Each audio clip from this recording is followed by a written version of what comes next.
Graças a Deus, né, por tudo que Ele trata conosco e graças a Deus porque Ele capacita as pessoas que ocupam esse púlpito todos os domingos, todos os cultos. Queria que vocês, antes de começar a pregação, eu queria que vocês estivessem em oração pela vida do Trevor. Ele não se sentiu bem ontem e hoje, e por isso ele não pôde pregar hoje de manhã. Nós tivemos o pastor Kleber substituindo assim na última hora. Então, estejam com eles em oração para que ele se recupere. O Trevor sempre é uma bênção para a igreja, e é importante que nós oremos pelas pessoas que nos abençoam tantas vezes, né? Vários sermões, várias palavras abençoadoras, que o Trevor possa se recuperar, né? E de vez em quando tem eu, né? Hoje é eu que vou trazer a palavra de Deus para vocês, né? Não fique triste porque o Espírito de Deus é o mesmo, né? Não digo o Espírito que simplesmente me incapacita, mas o Espírito que fala nos nossos corações. Amém? O tema da mensagem de hoje é os presentes de Deus para os seus filhos. Nós temos, irmãos, nós somos filhos de um Deus que é presenteador por excelência. O nosso Deus, a Bíblia nos conta em Hebreus, né, no capítulo 11, no versículo 6, que Ele é galardoador daqueles que o buscam. O que é galardoador? Ele é presenteador daqueles que o buscam, né? Em João, capítulo 1, versículo 12, né, que ele diz que quando o recebemos, somos abençoados com o poder de sermos feitos filhos e filhos dele, né? Também, a Bíblia nos conta em Gálatas, no capítulo 4, que se em outro momento éramos escravos, agora temos sido conhecidos por Ele, somos feitos filhos de Deus e herdeiros dele.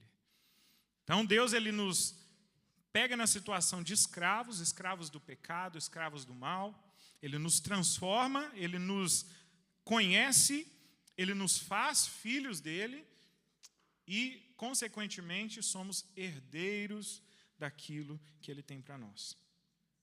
Nós somos deste Deus presenteador filhos, feitos por Ele, parte da família da fé e herdeiros dos teus preciosos tesouros. Amém?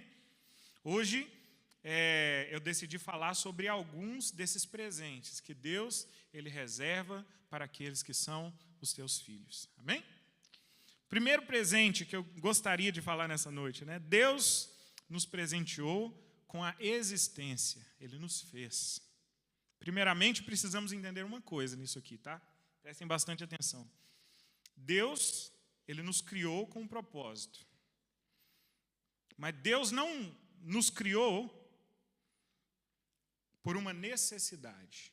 Deus, Ele cria tudo no universo. Ele criou o universo, Ele criou o mundo, Ele criou eu, você, Ele fez tudo com um propósito. Mas Ele não fez tudo por causa de uma necessidade.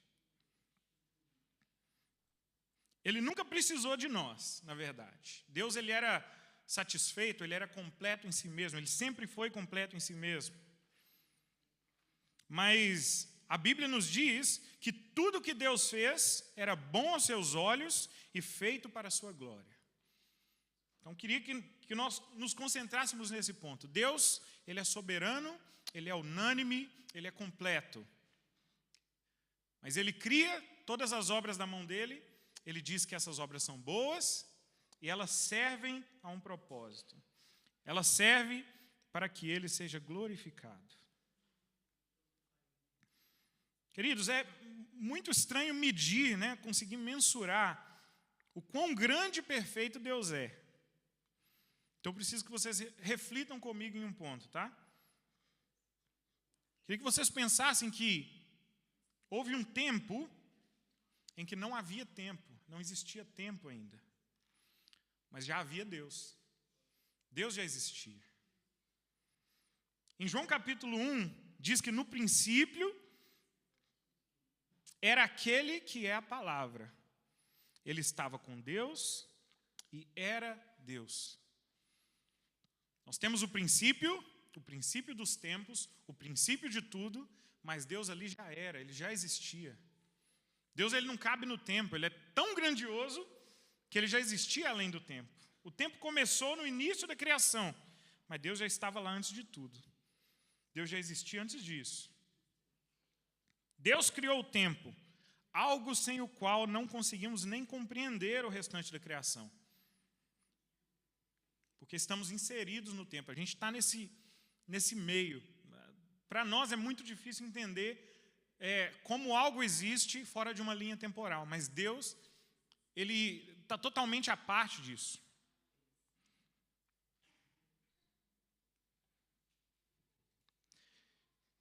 Certa vez eu li, eu não lembro de quem exatamente, mas eu li que o tempo é a tela em branco na qual Deus está pintando a sua obra-prima. Olha que bonito, né? O tempo é a tela que Deus escolheu para escrever a história, para fazer um belo quadro, né? Que o glorifica como autor da vida. A razão pela qual Deus criou todas as coisas foi para que ele fosse glorificado por toda a criação. O Salmo 19, no verso 1, diz: os céus proclamam a glória de Deus, o firmamento proclama a obra de suas mãos. Olha que maravilha. Tudo glorifica a Deus. Deus não trouxe apenas tudo à existência, né? Mas a Bíblia nos diz que ele governa sobre o universo, as mãos dele regem o universo. E isso está descrito de forma maravilhosa no Salmo 104. É uma leitura extensa, eu não vou fazer essa leitura. Tá? Mas esse salmo nos mostra como Deus, revestido do seu esplendor e majestade, controla cada aspecto da natureza. Se nós fizéssemos a leitura, nós íamos perceber ali Deus controlando todos os aspectos da natureza. Ele governa sobre toda a natureza, as montanhas, os vales, as florestas, os rios, plantas, gramas, árvores, flores. Ele também governa e controla todos os elementos: água, vento, fogo. Ele controla os seres celestiais, né, o universo como um todo, o sol, a lua, estrelas, galáxias, planetas. Os animais, todo tipo de animal selvagem, besta, aves, vida marinha, animais domésticos.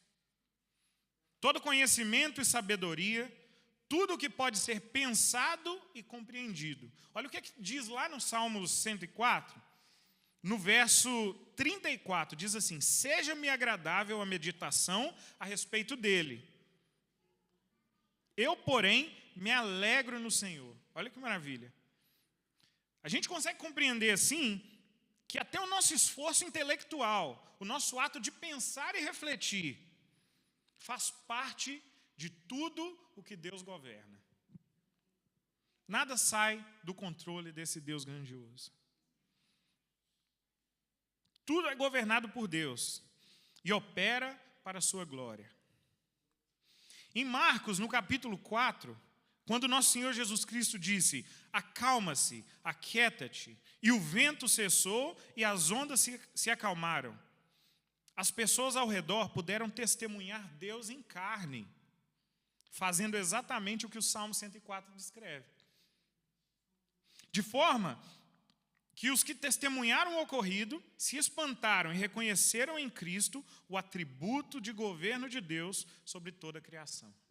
Eles viram Jesus mandando parar vento, parar a tempestade, eles falaram: verdadeiramente esse é Deus. Porque estava escrito que esse é um poder e um governo de Deus.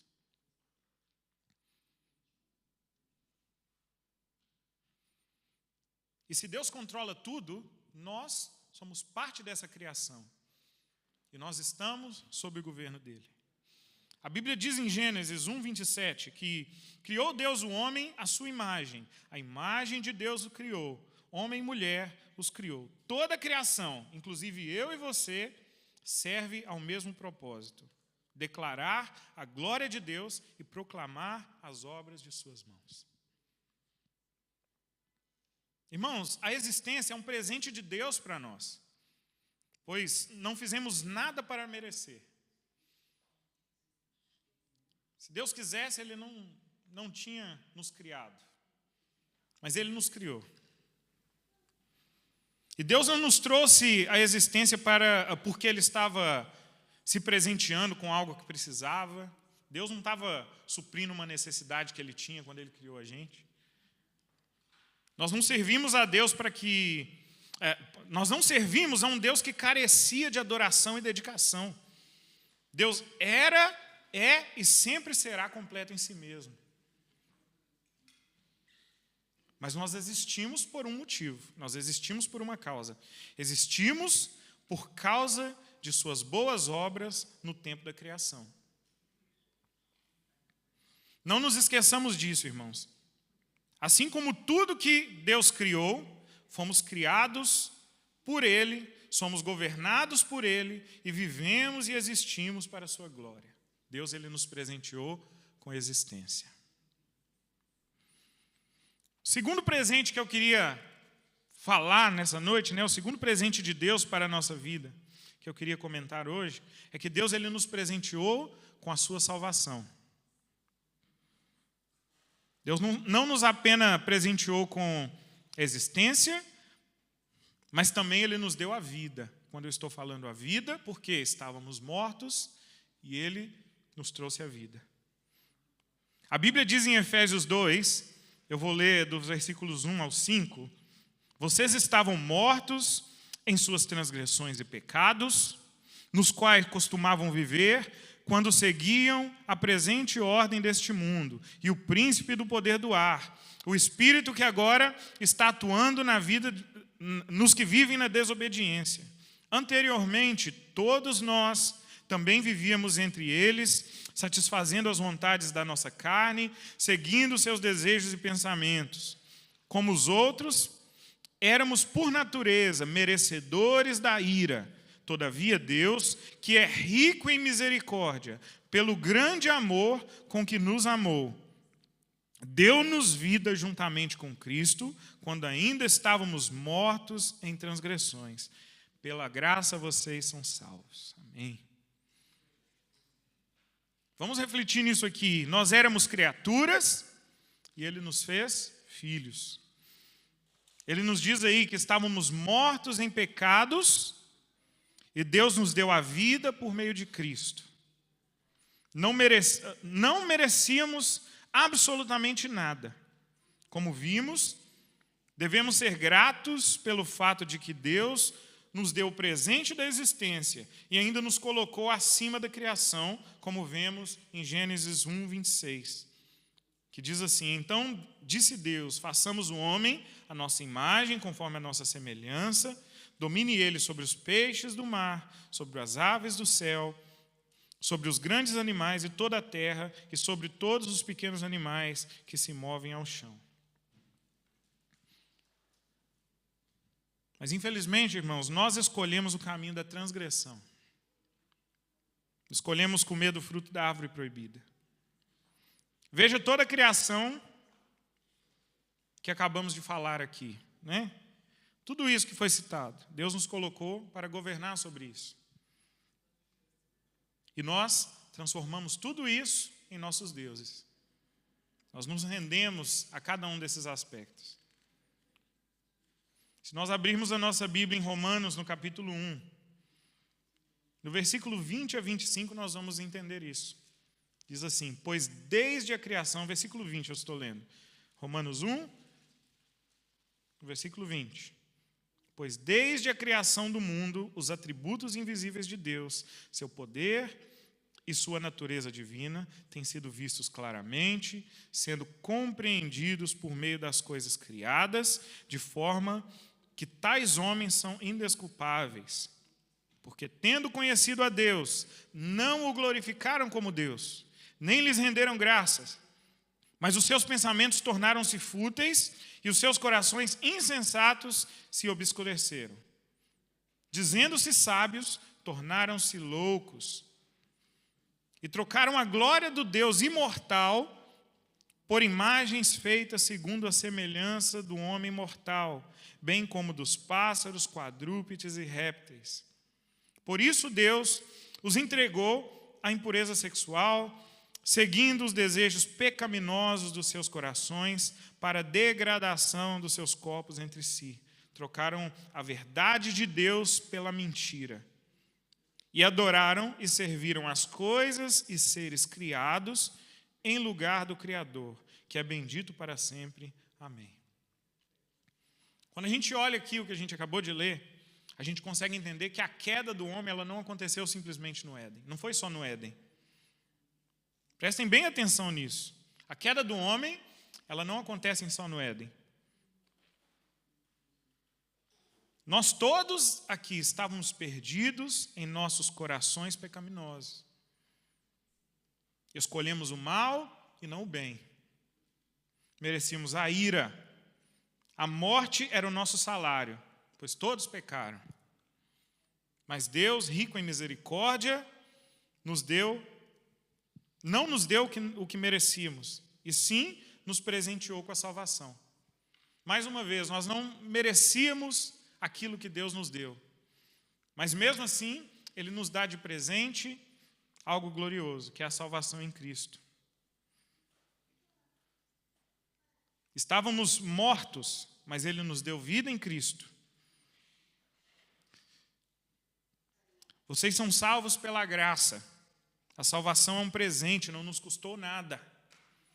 Mas isso não significa que a salvação foi de nenhum custo. Isso não significa que não houve nenhum custo pela salvação. Porque nós sabemos que Jesus foi Ele que pagou esse preço.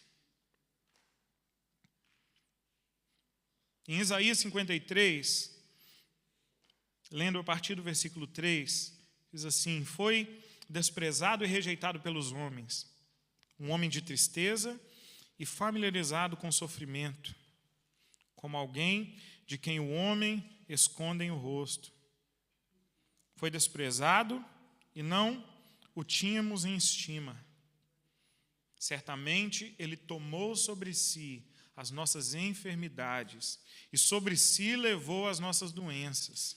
Contudo, nós o consideramos castigado por Deus, por Ele atingido e afligido.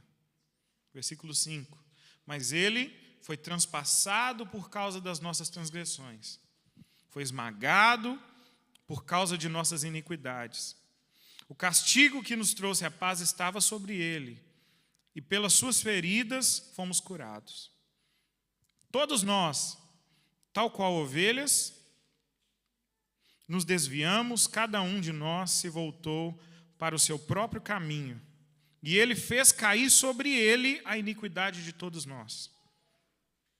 Ele foi oprimido e afligido, contudo não abriu a sua boca. Como um cordeiro foi levado para o matadouro, e como uma ovelha diante de seus tosqueadores fica calada, Ele não abriu a sua boca. Com julgamento opressivo Ele foi levado. E quem pode falar dos seus descendentes? Pois Ele foi eliminado da terra dos viventes por causa da transgressão do povo, Ele foi golpeado. Foi-lhe dado um túmulo com os ímpios e com os ricos em sua morte, embora não tivesse cometido qualquer violência, nem houvesse qualquer mentira em sua boca. Contudo, foi a vontade do Senhor esmagá-lo e fazê-lo sofrer. E embora o Senhor faça a vida dele uma oferta pela culpa, ele verá sua prole e prolongará seus dias, e a vontade do Senhor prosperará em sua mão. Depois do sofrimento da sua alma, ele verá a luz e ficará satisfeito.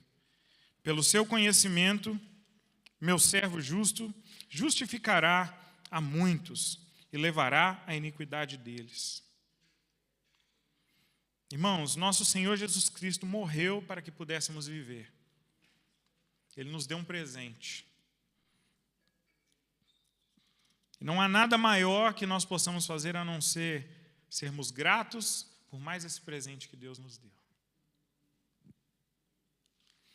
Terceiro presente que eu gostaria de falar nessa noite, um presente de Deus para os filhos dele, para aqueles que o buscam, Ele nos presenteou com as Escrituras.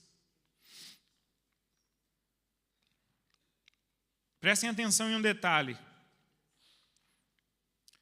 Nós cremos em um Deus que decidiu falar conosco por meio de palavras escritas por pessoas inspiradas por Ele. Sejam em pedras, em pergaminhos, em papel. De alguma forma isso chegou até nós. Deus, ele pode ainda, né, aparecer aqui do meu lado, falar com a gente, mas não foi assim que ele decidiu se revelar. Ele decidiu se revelar através de um livro. Ele nos presenteou com as suas Escrituras.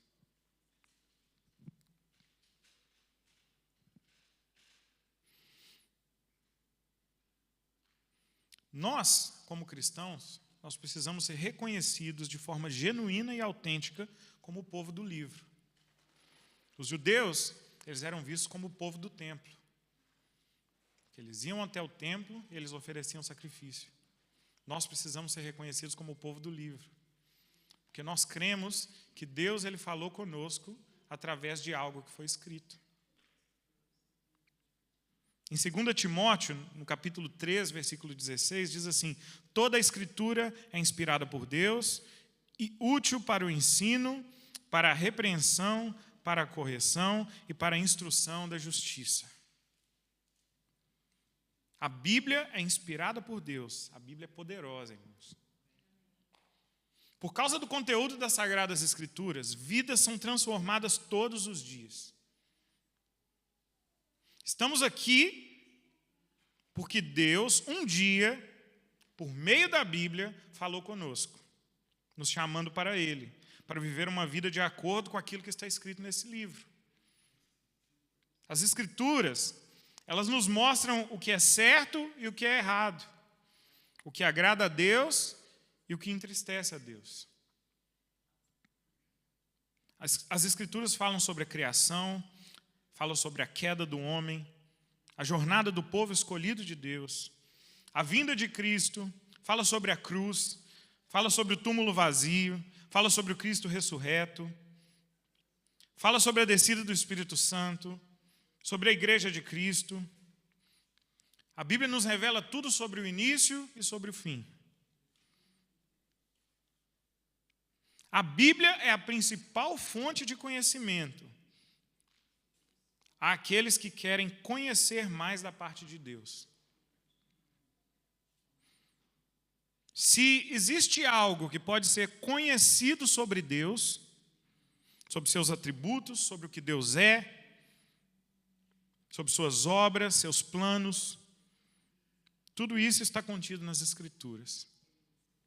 De vez em quando aparece alguns tentando inventar ou tentando raciocinar algo além daquilo que está escrito, mas tudo que conhecemos sobre Deus foi aquilo que Ele decidiu nos revelar.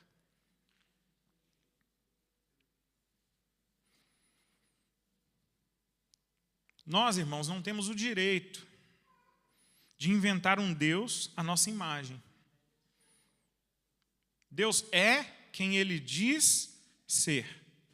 E a Bíblia é Deus falando.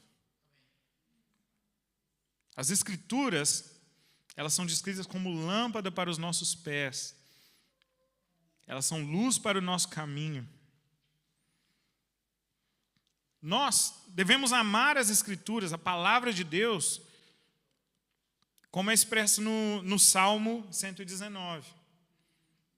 Mais uma vez, eu não vou fazer a leitura do Salmo 119 inteiro. É uma leitura extensa. Mas eu preciso confessar a vocês, irmãos, que eu me sinto constrangido pelo quão distante eu estou do amor e respeito às Escrituras declarada por Davi ao escrever esse salmo. Isso deveria ser considerado por todos nós.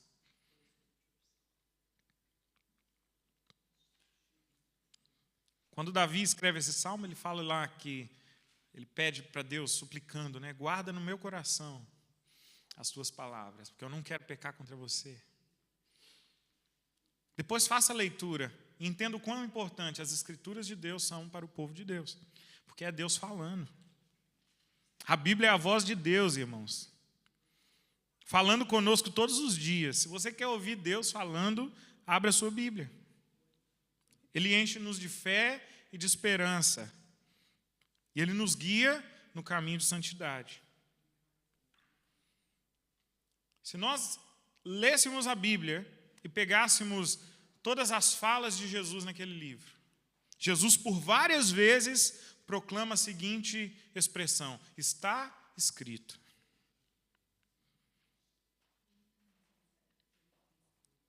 Cristo passou por várias coisas em sua jornada em nosso meio, para que se cumprisse nele o que foi escrito sobre o Messias que viria. A Bíblia, o tempo inteiro, apontava para Cristo. E Cristo, ele cumpriu aquilo que foi a palavra do nosso Deus vivo. Ele viveu de acordo com as Escrituras e foi achado sem nenhum pecado. Então, se você quiser ser e viver verdadeiramente em concordância com a vontade de Deus, leia a Bíblia. Pois ela é um presente valioso de Deus para nós, irmãos. Se você quer um conselho, não segue seu coração. O nosso coração ele é enganoso. Se você quer saber como agir, como proceder, abra a Bíblia. Ali tem Deus falando com você.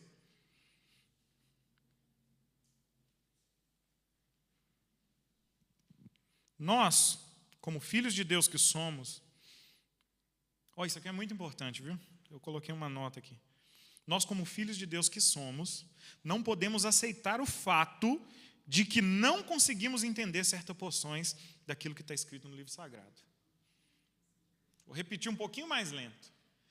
Eu e você, como filhos de Deus, que somos de fato, nós não podemos aquietar o nosso coração. A gente não pode simplesmente aceitar o fato de que existe algo sobre Deus, algo que Deus disse que a gente não consegue entender.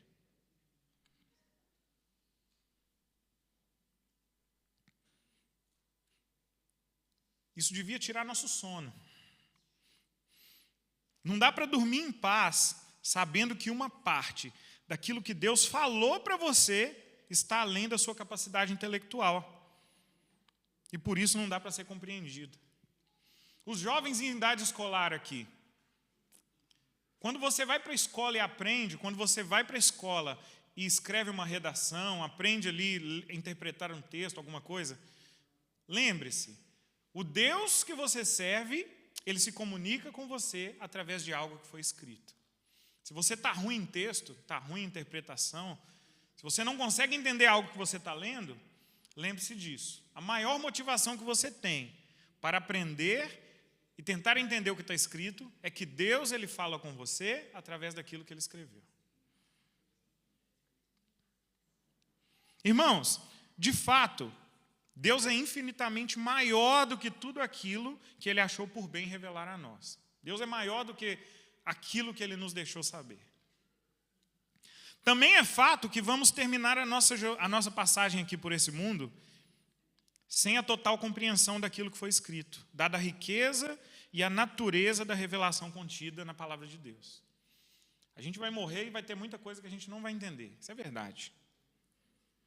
Mas essa vontade de saber mais sobre aquilo que foi escrito na Bíblia precisa estar no topo das nossas preocupações e anseios. A gente não pode aceitar que a gente passou mais um dia sem entender. Porque Deus ele está se revelando a nós.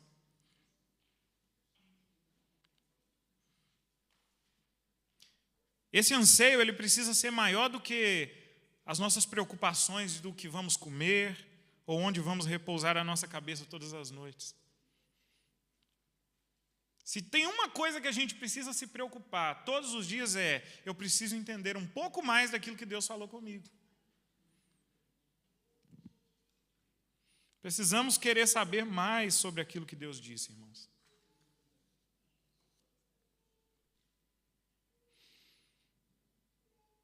Observe o que Jesus disse em João no capítulo 14, eu vou ler alguns versículos. O versículo 15 diz assim: se vocês me amam, obedecerão os meus mandamentos. No versículo 23 diz, respondeu Jesus, se alguém me ama, guardará a minha palavra. Meu Pai o amará, nós viremos ele e faremos nele morada. Versículo 24, aquele que não me ama, não guarda as minhas palavras. Essas palavras que vocês estão ouvindo não são minhas, são do meu Pai que me enviou. É profundo isso, né? Graças a Deus que Ele nos deu as Escrituras. Graças a Deus que Deus, Ele fala conosco. E Ele pode falar conosco a qualquer momento, todos os dias. Basta abrirmos a Bíblia. Próximo presente que eu gostaria de falar nessa noite, né? Presente de Deus para os seus filhos. É que nós somos presenteados com o Espírito Santo habitando em nós.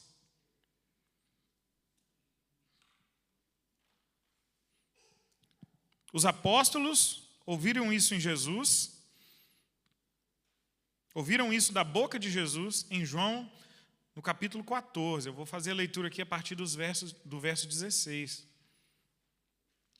Diz assim, e eu pedirei ao Pai, e ele lhes dará outro conselheiro para estar com vocês para sempre. O Espírito da verdade, o mundo não pode recebê-lo, porque não vê nem o conhece. Mas vocês o conhecem, pois ele vive entre vocês e estará em vocês. Não os deixarei órfãos, voltarei para vocês. Dentro de pouco tempo, o mundo já não me verá mais. Vocês, porém, me verão, porque eu vivo, vocês também viverão. Naquele dia, compreenderão que eu estou em meu Pai, vocês em mim e eu em vocês. Quem tem os meus mandamentos e lhes obedece, esse é o que me ama. Aquele que me ama será amado pelo meu Pai. E eu também o amarei e me revelarei a ele. No versículo 26 ainda diz, mas o conselheiro, o Espírito Santo, que o Pai enviará em meu nome, lhes ensinará todas as coisas e ele lhe fará lembrar tudo o que eu disse. Também, irmãos, se nós fizermos a leitura do capítulo 1 de Atos, no versículo 4 e 5, diz assim, certa ocasião, enquanto comia com eles, deu-lhes essa ordem. Isso Jesus dizendo aos discípulos. Não saiam de Jerusalém, mas esperem pela promessa do meu Pai, da qual lhes falei. Pois João batizou com água, mas dentro de poucos dias vocês serão batizados com o Espírito Santo. Então a Bíblia diz que o Espírito nos lembraria dos ensinamentos de Jesus Cristo. Movidos pelo Espírito Santo de Deus, a Bíblia nos diz que saberíamos aonde ir e o que fazer. O Espírito do Deus vivo convencerá o mundo do pecado, da justiça e do juízo, de acordo com o que Jesus disse e foi relatado por João no capítulo 16, no versículo 8. O Espírito de Deus vai nos guiar em nossa jornada de santidade. Em Romanos 8, 26 e 27 diz, da mesma forma o Espírito nos ajuda em nossa fraqueza, pois não sabemos como orar, mas o Espírito intercede por nós com gemidos inexprimíveis. Ele é aquele que sonda os corações, conhece a intenção do Espírito, porque o Espírito intercede pelos santos de acordo com a vontade de Deus. Podemos entender aqui, irmãos, que o Espírito de Deus, ele nos guia em momentos difíceis. E é esse Espírito que nos move a caminhar segundo a perfeita vontade de Deus. Mais um ponto a chamar a atenção. A Bíblia nos ensina em 1 Coríntios, no capítulo 12, versículo 3, que ninguém pode dizer Jesus é Senhor se não for pelo Espírito Santo. Então, irmãos, nós glorificamos a Deus pela obra de Jesus Cristo na cruz, quando aceitamos Ele como o Senhor de nossas vidas, e tal coisa só pode acontecer quando o Espírito move o nosso coração a fazê-lo. Se você glorifica, se você aceita Jesus Cristo como seu Senhor, isso é uma obra inteira do Espírito Santo de Deus. Isso é tão profundo que é levado, o argumento ele é levado a um ponto tão alto que eu queria que vocês entendessem que não existe nenhuma pessoa sequer em toda a existência que tenha um dia, de forma sincera, confessado Jesus Cristo como Senhor e Salvador, sem ter sido movido pelo Espírito Santo a fazê-lo. A única forma de glorificarmos a Deus genuinamente é através do mover do Espírito Santo. E esse Espírito Santo vai nos manter no caminho, preservando até o fim da nossa jornada, nos fortalecendo, nos alimentando com fé, no entendimento da palavra, nos impulsionando ao serviço e à pregação do Evangelho. Obrigado, meu Deus, porque o Senhor não nos deixou órfãos, mas o Senhor nos presenteou com Teu Espírito. Amém. Irmãos, mais um presente que eu gostaria de tratar nessa noite, um presente de Deus para os seus filhos. Deus, Ele nos presenteou com a sua igreja.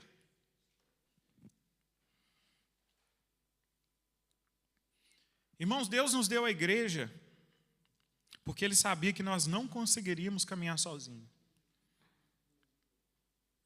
Desde o início do que podemos chamar de igreja de Cristo, o povo se mantinha em unidade na oração, perseverantes na doutrina dos apóstolos, na comunhão, no partir do pão. A Bíblia nos conta que a igreja era extremamente devota a todas essas coisas. A Bíblia nos ensina que a igreja é o corpo do qual Cristo é o cabeça. Um cristão sem igreja é como uma mão separada do corpo e sem nenhuma conexão com a sua cabeça. Em Hebreus, no capítulo 10, versículos 24 e 25, nós temos dito: e consideremo-nos uns aos outros para incentivar-nos ao amor e às boas obras. Versículo 25, não deixemos de nos reunirmos como igreja, segundo o costume de alguns, mas encorajemo-nos uns aos outros, ainda mais quando vocês veem que o dia se aproxima. Irmãos, as Escrituras nos mostram que haverão dias difíceis na nossa jornada de fé. E nesses dias, nós precisamos uns dos outros. Eu queria que vocês entendessem que eu preciso de vocês em oração. Eu preciso de vocês para ser encorajado. Eu preciso do auxílio de vocês em muitas coisas. Eu preciso da exortação de vocês, do puxão de orelha de vocês.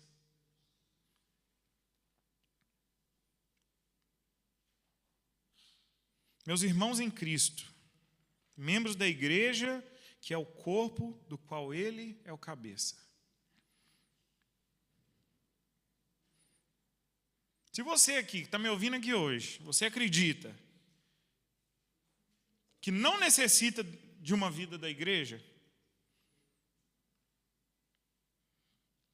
você pode ter certeza que existem pessoas na igreja de Cristo, que precisam de você. Você é útil. A relação não é simplesmente Deus deu a igreja para nós. Deus, ele nos fez igreja e nos deu aos outros.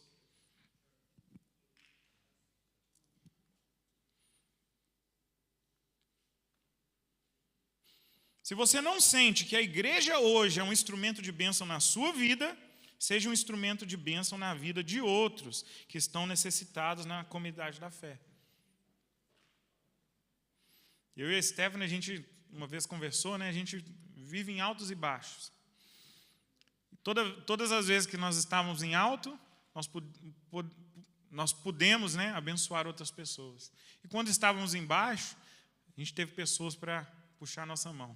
E graças a Deus por isso, glórias a Deus por isso.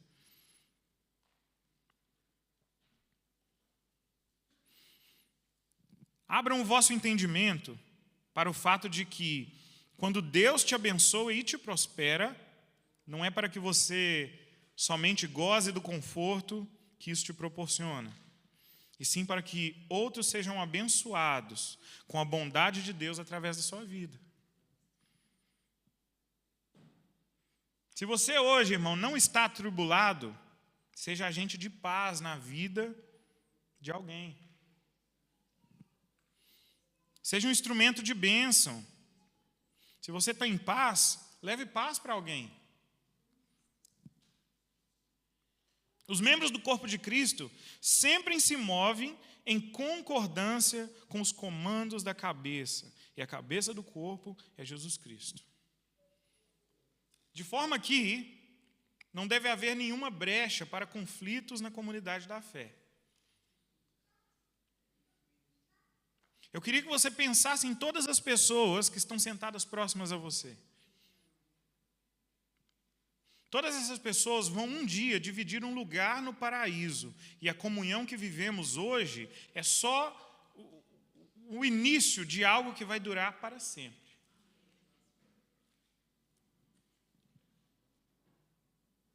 Então, eu vos chamo a sermos unidos como corpo de Cristo.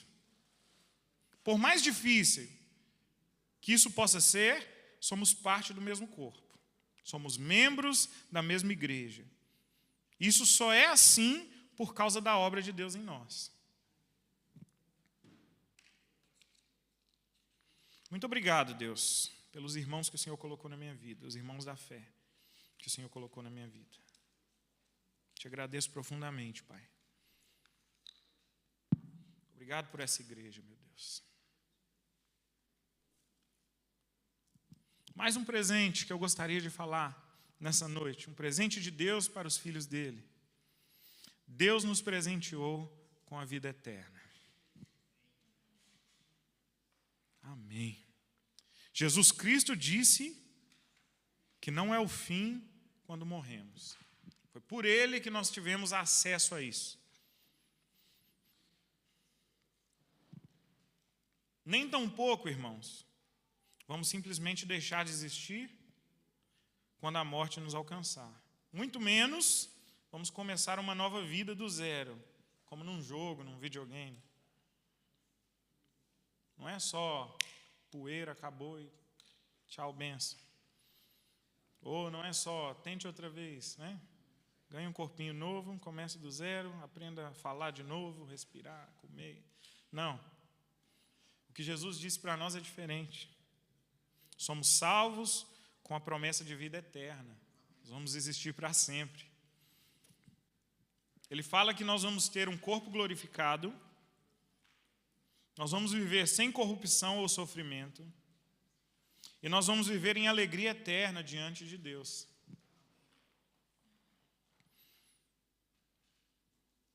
E entendam, irmãos, que isso não é simplesmente uma promessa vã, não é simplesmente algo saído da boca, né?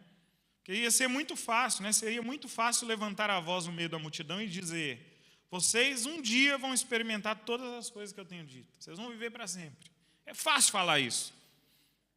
Mas o homem que nos disse essas coisas foi testemunhado morto por aqueles que o seguiam e depois ressurreto, com corpo glorificado, livre de toda corrupção. Existiram pessoas que viram Jesus mortinho e depois essas pessoas viram Jesus vivo.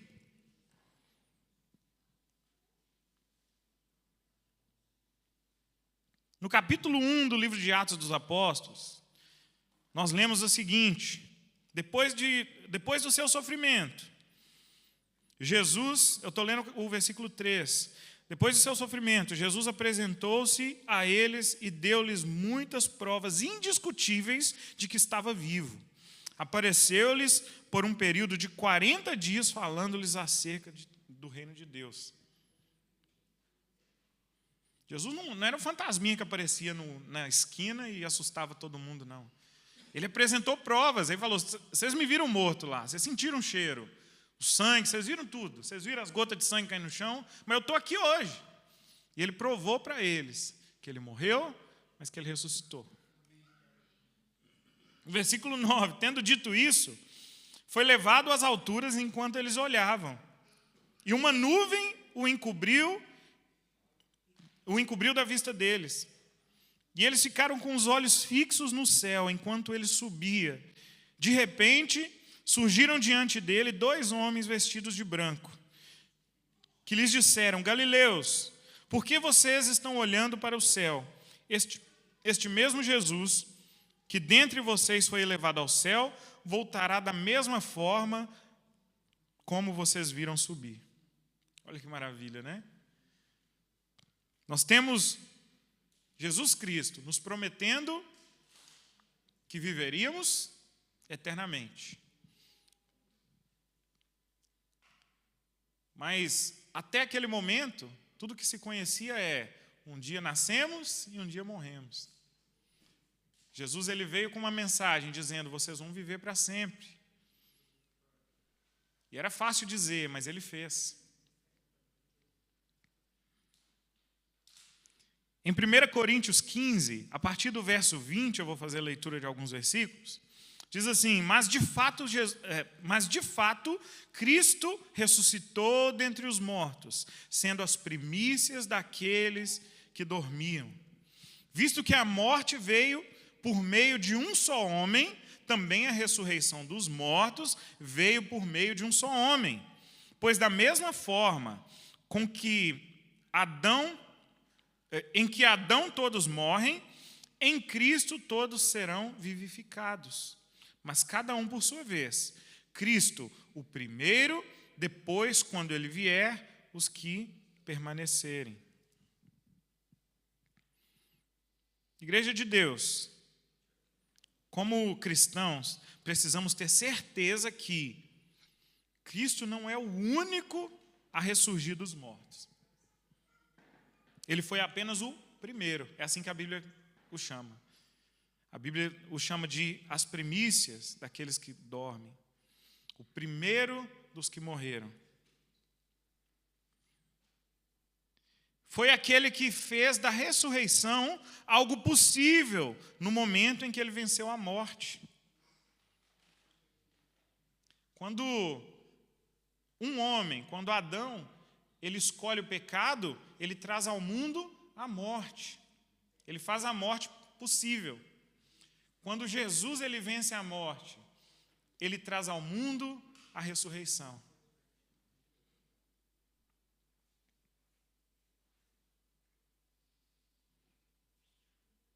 O verso 20 diz que ele foi a amostra do que aconteceria com os que crerem nele. Com os que crescem nele.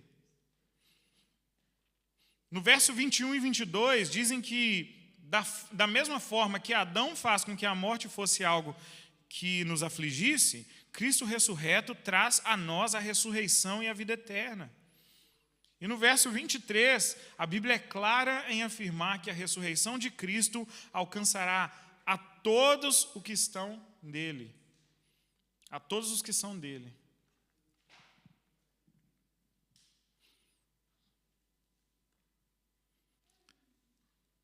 A ressurreição não é algo de um dia, a vida eterna não é algo de um dia. A vida eterna é para nós a partir do momento em que Jesus ele ressuscitou. É a partir daquele momento que nós experimentamos viver para sempre. Porque isso foi possível. Da mesma forma que depois que Adão pecou, todos nós morremos, depois que Jesus venceu a morte, todos nós viveremos. Para terminar esse sermão, eu queria fazer a leitura de um último verso, que diz assim: porque Deus amou o mundo de tal maneira que Ele presenteou, Ele deu o seu Filho unigênito, para que todo o que nele crer não pereça, mas tenha a vida eterna. Vamos orar, irmãos. Obrigado, Deus. Obrigado, Deus, por nos dar uma vida que não merecemos. Obrigado, Jesus, por nos dar de presente aquilo que não merecíamos, a salvação.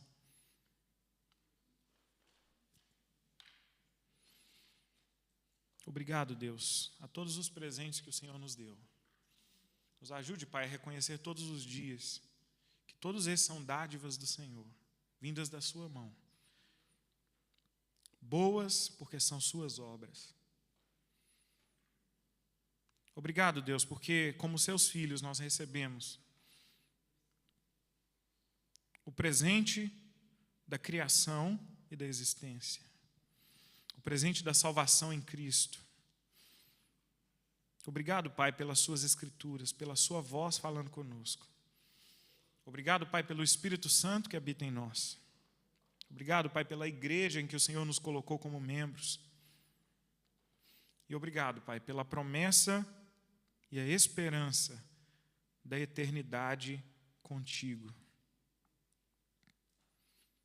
Somos, Deus, como seus filhos, eternamente gratos, herdeiros daquilo que o Senhor preparou para nós. E nós te damos graças todos os dias, Pai.